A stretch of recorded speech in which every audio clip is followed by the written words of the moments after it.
పెద్దపల్లి జిల్లా రాంగుండం నియోజకవర్గం మన ఏదైతే ఓటర్లు ఉన్నారో ఎప్పుడు విభిన్నమైన తీర్పులు ఇచ్చుట లోపల ముందే ఉంటారని మనందరికీ తెలిసిందే.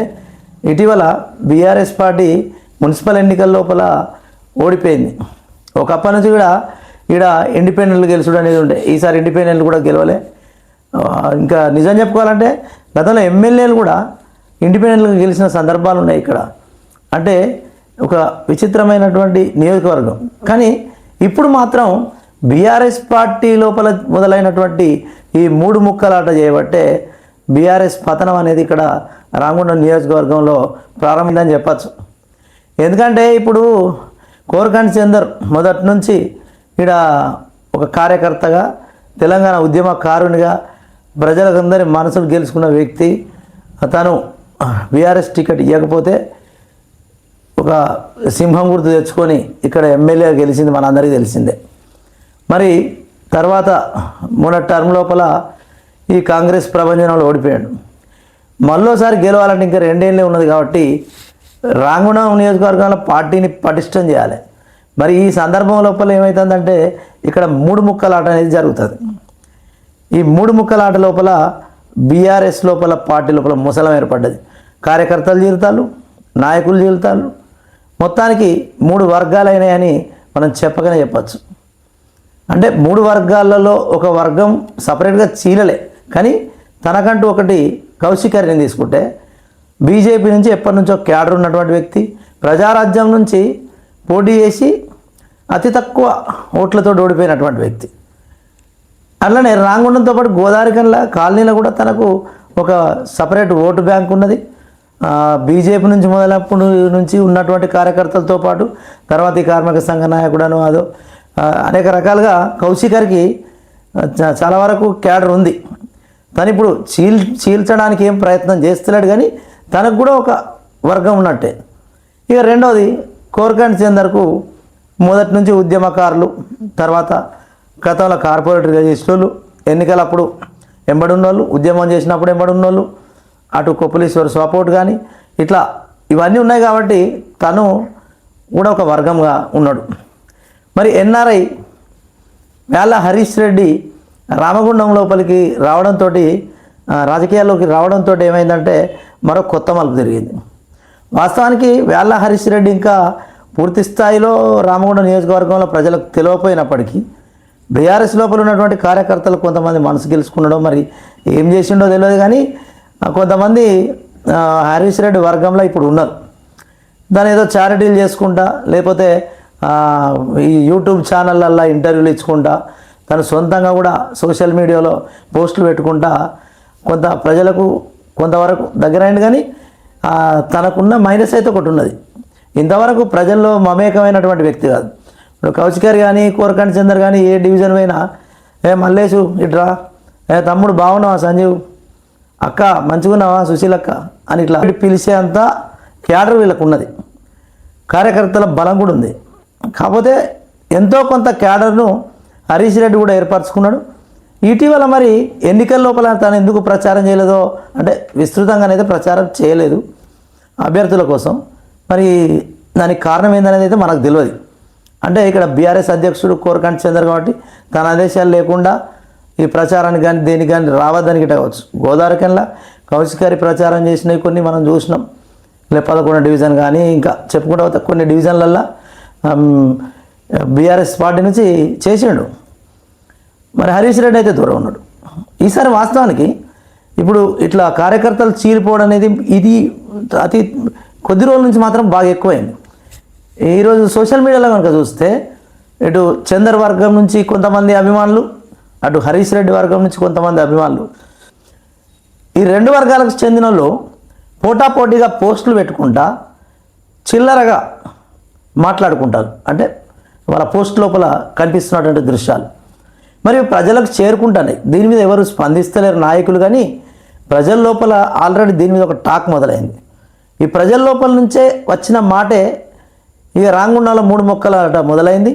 మరి కాంగ్రెస్కు ఇటీవల గెలిచింది కాబట్టి మళ్ళీ కాంగ్రెస్ కొంత గెలవడానికి మళ్ళీ నెక్స్ట్ ఎన్నికల్లో అవకాశం ఉంది. కాబట్టి వాళ్లకు ధీటుగా పోవడానికి చేయాల్సినటువంటి సమయం లోపల 2 ఏళ్ళు టైం ఉంది కాబట్టి. ఇంకోటి 2 నియోజకవర్గాలు డీలిమిటేషన్ లోపల కనుక తీసుకుంటే ఇప్పుడు కొత్తగా ఎన్నికలకు కోసం ఓటర్ల లిస్టు తయారవుతుంది. అంటే మన జనాభా లెక్కలు కూడా గతంలో కరోనా చేయబట్టి 2021లో జరగలే కాబట్టి 2011 లెక్కల ప్రకారం మన మున్సిపల్ ఎన్నికలు జరిగినాయి. మరి ఈసారి ఇప్పుడు 2026లో ఆల్రెడీ జనాభా లెక్కల ప్రాసెస్ అనేది దేశవ్యాప్తంగా జరుగుతుంది. మరి ఈ జనాభా లెక్కలు అయితే కనుక డీలిమిటేషన్ లోపల రామగుండం అర్బన్ రూరల్ అయ్యేటట్టుంది. అర్బన్ రూరల్ అయితే కనుక కౌశిక్ గారికి ఎట్లాగూ రామగుండం రూరల్ టికెట్ కన్ఫామ్గా వచ్చే అవకాశం ఉంది. ఎందుకంటే తనకున్న క్యాడర్ అందరికి తెలిసిందే రామగుండం నుంచి. మరి మక్కన్ సింగ్ కూడా అక్కడి నుంచే పోటీ చేస్తాడా, టౌన్ నుంచి పోటీ చేస్తాడా అనేది తర్వాత విషయం. ఈ అర్బన్ నుంచి పోటీ చేస్తాడా అనేది. దానికంటే ముందు ప్రస్తుతానికి ఉన్నటువంటి బీఆర్ఎస్ క్యాడర్ అంతా పోవడానికి మరొక కారణం కూడా ఉంది. ఇటీవల బీఆర్ఎస్కు వ్యతిరేకంగా కొన్ని సీట్లు గెలుచుకుంది కవిత. తెలంగాణ జాగృతిని మరింత పటిష్టం చేస్తానని ప్రకటించింది. ఆమెకు కూడా ఇప్పుడు పాజిటివ్ వచ్చింది. ఎందుకంటే లిక్కర్ మాఫియా లోపల క్లీన్ చిట్ వచ్చింది. దీంతో కవిత నేను నిర్దోషిని, నన్ను అనవసరంగా అజ్జేషీలని రేపటి నుంచి ప్రచారం చేయడానికి సిద్ధంగా ఉన్నది. ఇక చందర్ కౌశిక్ గారి మాత్రం కలిసిమెలిసే ఉంటున్నారు. మరి హరీష్ రెడ్డి మాత్రం కొంత దూరంగా ఉంటాడు కాబట్టి ఇప్పుడు రాబోయే ఎన్నికల వరకు చందర్కు టికెట్ రావాలన్నా, చందర్ గెలవాలంటే ఇప్పుడు పార్టీని ఇక్కడ బలోపేతం చేయాలి. రెండోది హరీష్ రెడ్డి కనుక ముందడిగేసి ప్రజల్లోకి ప్రతి డివిజన్లకు తిరిగి సమస్యల కోసం ఇప్పుడు ఎన్నికలు అయిపోయిన తర్వాత మళ్ళీ ఎమ్మెల్యే ఎన్నికలు ఉన్నాయి, మరి మీరు నెక్స్ట్ టైంకు మాకు ఓటేయండి అని ప్రచారం ఇప్పటి నుంచే మొదలుపెట్టి పార్టీ లోపల కొంత క్యాడర్ను తన వైపు లాక్కుంటే కనుక ఇప్పటికే కొంతమంది వెళ్ళిపోయారు.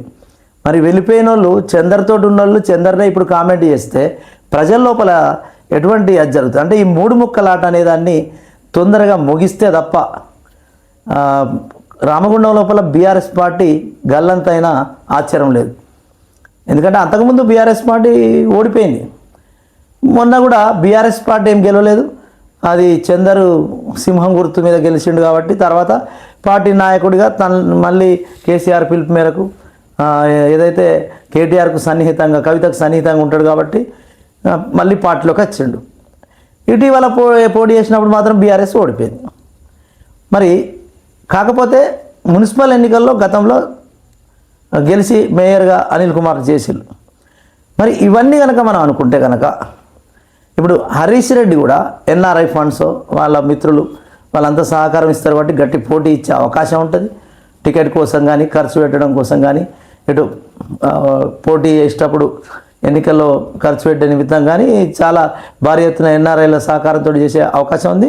ఇప్పటికే చారిటీలు చేసుకుంటా జనాలకు కొద్దిగా దగ్గర అవుతాడు. కాకపోతే ప్రజల్లోకి వస్తే ఇంకింత కష్టమవుతుంది.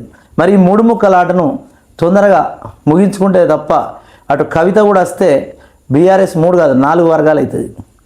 అంటే పార్టీ నుంచి వెళ్ళిపోయే అవకాశాలు ఉన్నాయి. ఇప్పటికే కొంతమంది కార్పొరేటర్లు కాంగ్రెస్లో చేరడం వల్ల చాలా మైనస్ అయిపోయింది. దాంట్లో కొన్ని ఇప్పుడు ఆరోపణలతోటి సోషల్ మీడియాలో చందర్ను మొత్తం పరుదిస్తారు. మరి ఇవన్నీ అధిష్టానం దాకా తీసుకుపోయి మరి ఈ కార్యకర్తల కొట్లాటను బంద్ చేయకపోతే రేపు ముఖాముఖిగా నాయకులే కనుక తిట్టుకుంటే పరువు పోయే అవకాశం ఉంది. పార్టీ క్యాడరు పార్టీకి ఉన్న విలువ పోతుంది. ఇక బీఆర్ఎస్ భూస్థాపితమైనట్టే ఇక్కడ. కాబట్టి వీళ్ళందరూ ఏం చేస్తారో రేపటి ఎన్నికల్లో నిలుచోవాలంటే ఇప్పుడు బీజేపీ కూడా బలంగా కొంచెం ముందుకు వచ్చే అవకాశం ఉంది. ఎమ్మెల్యే ఎలక్షన్ లోపల కొంతవరకు ముందుకొచ్చి ఓట్ల చీలిక వేసే కానీ లేకపోతే మంచి గట్టి అభ్యర్థినితోటి గట్టిగా ముందుకు వచ్చే అవకాశం కూడా ఉంది. ఇటు మక్కన్ సింగ్ కూడా ఒకవేళ నియోజకవర్గాల విభజన కాకపోతే ఇప్పుడు చేసే అభివృద్ధి పనులను అదో ఇదో ఇటు మళ్ళీ కార్పొరేటర్ల సపోర్ట్ ఉంటుంది. దాదాపు వాళ్ళకు పూర్తి కార్పొరేటర్లు ఉన్నారు. వాళ్ళ సహకారంతో కూడా గెలిచే అవకాశాలు ఉంటాయి. ఈ బీఆర్ఎస్ పార్టీని కాపాడుకోవాలంటే ఇప్పటికైనా 3 ముక్కల నాటలను బంద్ చేసి అందరు కలిసిమెలిసి ఉండాలని ప్రజలు భావిస్తారు. మరి బీఆర్ఎస్ పార్టీ పతనం మొదలవుతుందా మళ్ళీ నిలదెక్కుంటుందా ఓ నెల రోజుల్లోనే తెలిసిపోతుంది. Thank you all. Thanks for watching GVK news. Subscribe చేయండి కొంచెం మా ఛానల్ను. మన వార్తలను మనం ప్రతినిత్యం అందిస్తున్నాం. మీరంతా చూస్తున్నారు. చాలా వ్యూస్ వస్తాయి. మాకు ఇన్స్టాగ్రామ్ అయితే 1,00,000కు పైగా వ్యూస్ వస్తాయి ఒక్కొక్క న్యూస్. సబ్స్క్రైబ్ కనుక చేస్తే ఛానల్ కూడా ఇంకా కొంచెం ముందుకు పోతుంది. మనం ప్రస్తుతం ఒక వార్త పెడితే ఫేస్బుక్లో కానీ దీంట్లో కానీ కొన్ని వేల మంది, ఇన్స్టాగ్రామ్లో అయితే 1,00,000 మంది దాకా కూడా చూస్తున్నారు. కాబట్టి ఒకసారి మన ఛానల్ను మీకు వార్తలు నచ్చితేనే సబ్స్క్రైబ్ చేయండి, లైక్ కూడా కొట్టండి. Thank you very much.